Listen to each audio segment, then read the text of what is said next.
Hello, everybody, and welcome to the first preview of the year, or I guess the season. We're well into the year. It's August, late summer. I feel back in my day, Will. In my day, Premier League used to start when we went back to school in September. Yeah. I thought that too. It was late August. Now it's we're bloody mid-August. You know. I also remember feeling happy, I think. Was that what it was? Yeah, I think it was happiness I used to feel.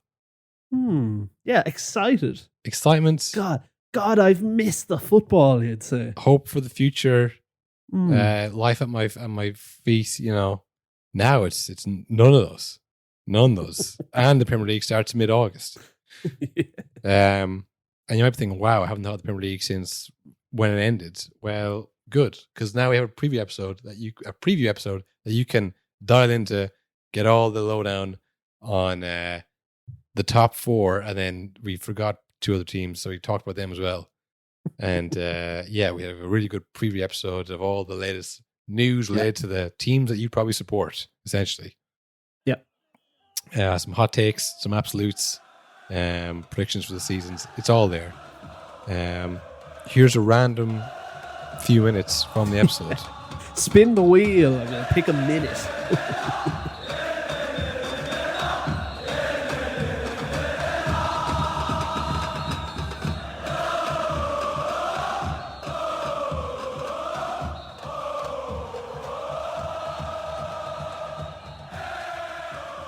Turn to the other team and say, okay, well, if there was maybe a tapering off from City, who's going to fill the void? Who's going to come up and challenge them? And I don't know, I guess out of respect, we should start with Arsenal, the people who came second the last couple of years. Roy Keane thinks they're going to win the league, apparently. So it's basically not video, but he basically had put pickpocketers in the restaurant to take their phones or keys off them. And at the end of the night, basically said, check your pockets. And some of them had no phones and keys. And it was basically, always stay alert. That was the message he was sending to them. Yeah. Oh, they'll definitely win the league this year. This is why he's paid the big bucks. This is why that podcast is so big. He dismantled that whole thing in one sentence. We did like a 10-minute bit on it. He was much funnier in one line. Well, look, I mean, that's not what we're looking at. We're looking at the players, the squad. I mean, look, you look at Arsenal, you go, what? Is it their mentality? Are they just weak pussies? Is that what that is? You know, is this why they can't win? Or is it because, like, player for player, Man City are probably still just a bit better than them? Yeah, I don't think there was any mentality issues last season, really. Yeah, compared to the season before, it was like this huge thing every game, like, oh, is this going to be the one? And then eventually it was the one when they lost to Southampton. Whereas last season, it didn't feel like that. It's just like, hey, they gave it a really good go. And they just weren't good enough because the other team was better. That's it. Yeah, there wasn't one moment or one game, really. I mean, there was the Aston Villa game where they dropped points in. But Aston Villa were really good. Aston Villa had a hell of a season, you know. Good team. Ollie Watkins should have been playing for England. We covered that in detail. But, do you know, it's you look at the team now and I forget even who Arsenal bought. I get it, they bought Calafiori. But, I mean, the defence was probably their strongest area last season. Yeah. But I mean, you know, as good as Saliba and Gabriel were, yeah, they're about as good as Diaz and Stones. To be fair to those two boys as well, like so. Yeah, it's like, okay, now you've matched them in that department. Is your striker as good as theirs? No. You know, your attacking players. I mean, Saka was very good. Martinelli wasn't as good, and then we have a load of attacking. They win again. 2-1 now. You know, 2-1. So our attacker's better. Your defense is about as good. Your goalie is, passable, decent. Some mistakes, but not that many. Our backup keeper is better. Yeah. Yeah. Ramsdale versus Ortega. No contest there. So it's just like, I think you can talk about the intangibles all you want, but you just go through it player for player. I think you'd pick most of the players. Yeah. They're just better. And it feels like Arsenal have spent a lot of money and done a lot to get to this position where it's like they are a very good team. You know, They are pretty close. But it does feel like it's like, well, what do you do now? Like, what are you going to do? Spend more money? Where are you going to get that? You spent it all. Well, it's like Declan Rice was really, really good, and he was a great signing and probably the best available you know, and not that there's not better players, but just the best available from a team that's willing to sell. And there's probably a very strong argument that he's not quite as good as Rodri. Yeah, exactly. So like that's just a timing thing, you know. It's like they were born around the same time, and you bought him, they bought him first. You know, like it's a simple game when you boil it down. And like Arteta's a very good manager. Pep is probably a better manager slightly. Yeah. Just these, it's like small bits of improvements that like you really can improve on. You know, like Rice isn't probably ever going to be a better player than Rodri if they maintain, if all things being equal. Yeah. You know, so it's just there is not a striker in the world Arsenal could buy that it'd be exciting if they got someone good, but it's like even if they got the second best striker in the world, you have the best one. So it's like not going to make a difference, lads. If for example, the 12 extra goals would be good. If, for example, they brought in someone like Osimhen and he loved it in London and loved the club, everything was perfect. It's like, yeah, he'll score probably as much goals as Haaland will. Yeah. He's not going to like bury Haaland. He's not going to score 50 goals. Do you know what I mean? Like Haaland's going to score 36 the first season, 27 season after. It's like, if you could do that, like that would be an unbelievable sign. You sign a striker who scores 27 goals in the league. You can't really buy better than that. But they have that as well. So what else do you have? You know, do you have a second team that's just as good as that? Like, I don't see where Arsenal go from here. You know, you're looking at a season where Man City have an absolute injury crisis, unexplained anomalies where people are getting sent off, and just their squad is just racked with all sorts of misfortune.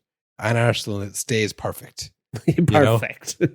Like, again, I'm not saying that Havertz is the best striker, or he's perfect, or, you know, Zinchenko wasn't always the best last year. It's not a perfect team, not a perfect squad by any imagination. By any stretch of the imagination, I should say. But it's just, you know, I don't see how you fill those gaps in one season.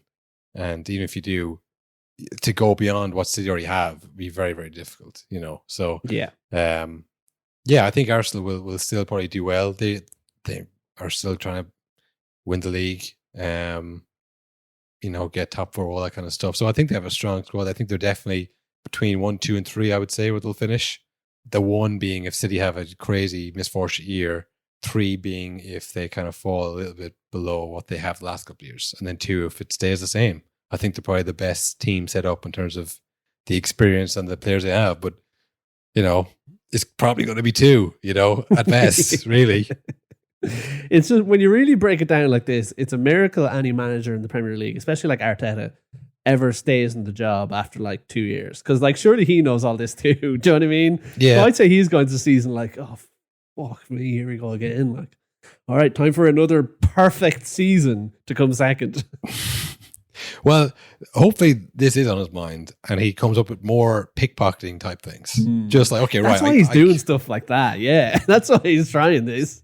I need to find these marginal gains somewhere, okay? And I can't buy Osimhen, and there's no one better than Haaland, so I need to come up with something else. I need to start, like, you know, doing fire drills in the middle of training and, like, you know, actually setting the place on fire, see how the lads react, see if that gets them going. Literally light a fire under them and see if that can get us the win against Man City on Sunday. I want to see that, because that's all he has to do to try and bridge the gap. Yeah, it's he's done it all. He's done all he can, and there's nothing wrong with that. Yeah, well, that's our opinion. We'll see what the Arsenal board say come December when they're languishing in 5th. You know, it's like, oh, here we go. You know, this guy's going to win this league. We're having top 4 anymore. Yeah, it could be a season like that for a lot of managers, where it feels like some managers did get like, all right, one more season, you know, we'll give you a chance again. I know United are probably like that, and probably some others, but I don't know. It feels unfair to be sacking a manager for not beating Man City. Yeah, because that would what Arteta would be sacked for, I guess. I like you could see it. You could see it, like, weather's shitty. It's really dark out. It's a wet, windy night. Arsenal draw 1-1 with Ipswich, and they're in 5th now. Man City win again 4-0 against Liverpool.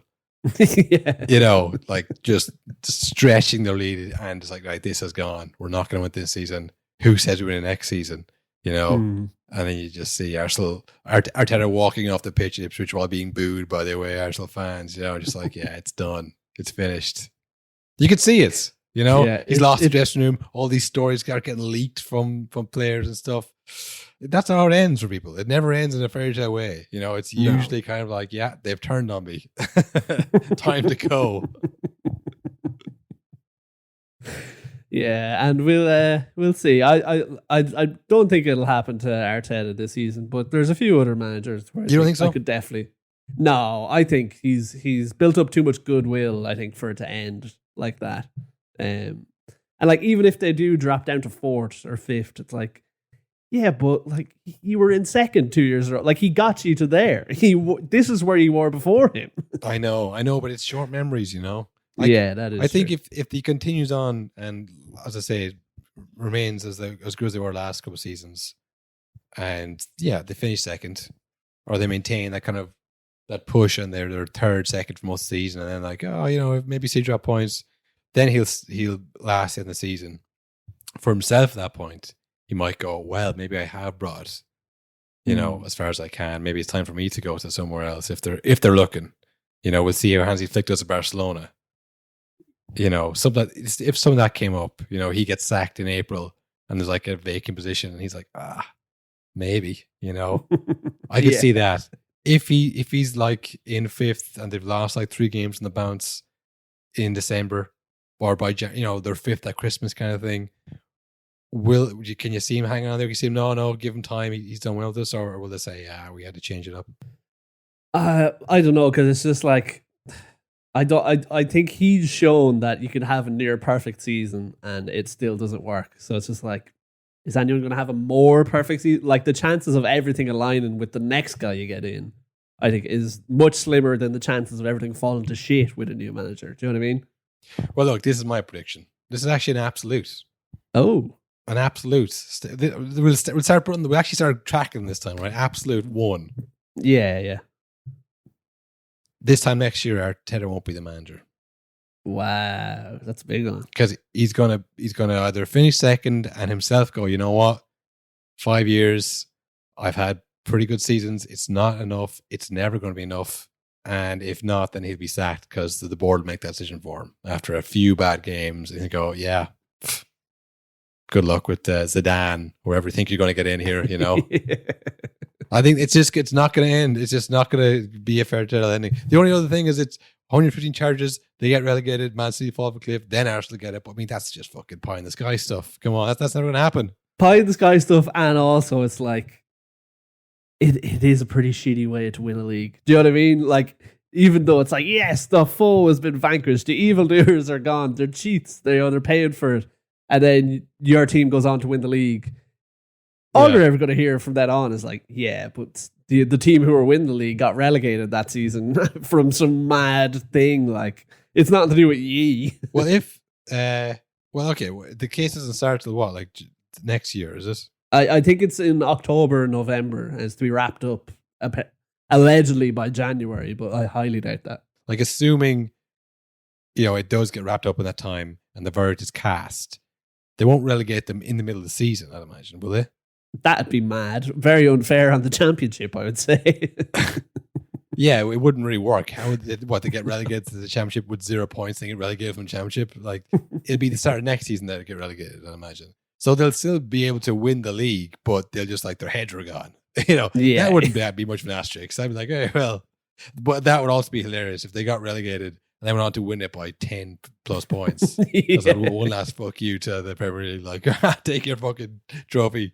Yeah, relegated in April and back promoted by August. They make the playoffs, the last spot playoffs. Premier League are sweating like, oh, fuck. We should have done 2 leagues. Yeah. That's how I see Arsenal's season going. Very optimistic outlook.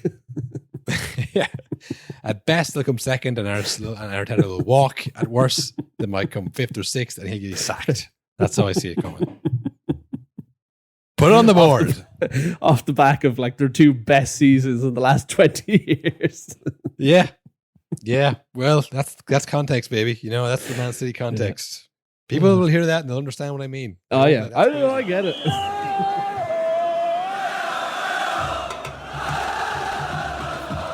same story as Alls United. All these names make sense. They all look good.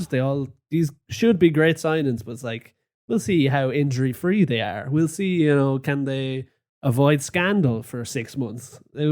If everything goes smooth, yeah, they should be better than last season, but it never does. It's always a circus. Yeah.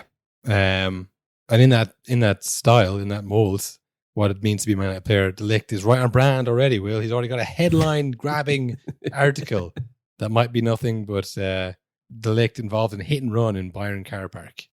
Now, you might think, what's he done? Has he hit Vincent Kompany on the way out? Oh no, he's killed Harry Kane. He's killed Harry Kane, or maybe Kim. I was like, fuck you, Kim, you're my life. But no, I think he just hit a parked car and said, bill me. Yeah. Give me a fine. I think I'll be able to afford it. This happened to me before. Oh, yeah? Yeah. I used to park my car in a free car park, which wasn't secured by anybody. No security, no cameras. Fine for most of the time. And then one day, someone bumped into my car. It's a huge dent and just drove off. Dent is still there to this day. Now, it was in the middle of town, so I was thinking maybe it was somebody who was driving drunk. Maybe it was just a woman. It could be anything. But they backed into my car, big dent, pulled off. And I pulled into work. It was just like on a Thursday or Wednesday, where it was. And I pulled into work and didn't notice I got into work. I was coming out of work and I saw the dent. I was like, oh, for fuck's sake. And I thought someone in my work car park had done it. So I demanded to see the footage of the cameras. I was like, I want to see who bumped my fucking car. I want to see it. So we had to go to the office next door. They controlled the cameras. No. I pulled it up and it shows me pulling into work, I think at like 9:04 a.m. Late with the dent, with my car pre-dented. And I was like, well, the mystery takes another turn. Thanks for that. Have a good day, And I walked out with my tail between my legs. But what I'm saying is, it mightn't seem serious, it didn't kill anybody, but you know what? Yeah, but whoever owns the car, it's really annoying. I wish that Mattis Ligt to put it into my fucking dented car, so that at least I would know who it is. But he's off to Manchester. It's in the rearview mirror for him. But someone has to get that car fixed. It's a pain in the hole, and I still haven't got it fixed. Well, there you go, folks. That was a little bit of a snippet, a preview of the preview, if you will. Yeah. And now, sometimes we do a little preview episode. You give you a little taste, you go over, you get the rest of the episode. This is a bit of a doozy, because that was probably, I'd say, 18 minutes or 20 minutes or so of a preview. That episode is like an hour and a half. So it's a full, real deep dive into a lot of the teams in the Premier League. So there is a lot to be heard still. Yeah, no, if you like that, there's a lot more it came from. Headed to the link in the description of this episode. Become an Ultra today. Join the other Ultras over there. Going mental in the Ultra section, listening to the podcast. Everyone's commenting in all caps. Yeah, that's... if you join as an Ultra, you actually can't comment in lowercase. You comment in all caps so that we know you're an Ultra. Of course, everyone there is an Ultra, so it is kind of a bit redundant. But nevertheless, it's a cool feature. One of the many cool features you get by becoming Ultra. Look, there's great more that came from this year. More Premier League. There's a new Champions League format coming up as well. We'll be covering all that, Champions League, other leagues, all that kind of stuff. So, look, stick with us. And, it'll be a really, really good season, I think, Will. Who could possibly win? It could be anyone. Anyone could win it in all the leagues.